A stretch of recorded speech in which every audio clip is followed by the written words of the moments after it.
పాలకొల్లులో ఉద్రిక్త వాతావరణం నెలకొంది. పాలకొల్లులో టిడ్కో ఇళ్ల పట్టాల పంపిణీ కార్యక్రమంలో ఉద్రిక్తత చోటు చేసుకుంది.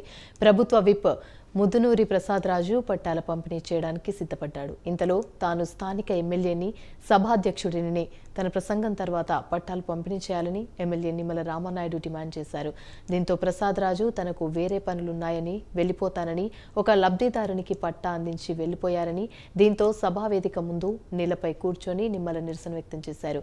ఇరు పార్టీ నేతల నాయకుల నినాదాలతో సభా ప్రాంగణం మారుమోగిపోయింది.